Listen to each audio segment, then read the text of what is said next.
May mahal nga gasa nga gikan gayud sa langit, nga gihatag man sa Diyos tungod sa iyang pagkumuma. Labaw pa sa bulawan kung sa tanang bahandi, iyang gihatag ang iyang bugtungan.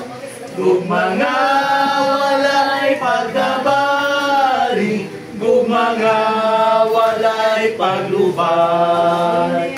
Hataas pa sa kalangitan, halapad pa sa kadagatan.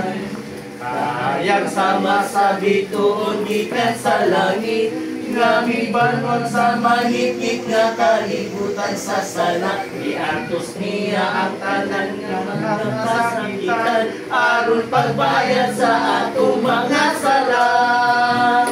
Kung mga walay pagkabalik, kung mga walay paglubas, nataas pa sa kalangitan, halapad pa sa kadagatan.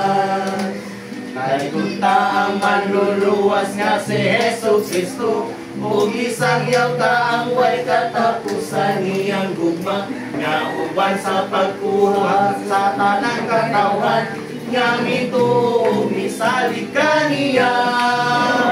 Gugma nga walay pagkabalik, gugma nga walay paglubad. Hataas pa sa kalangitan, halapad pa sa kadagatan. Gugma nga walay pagkabalik, gugma nga walay paglubad.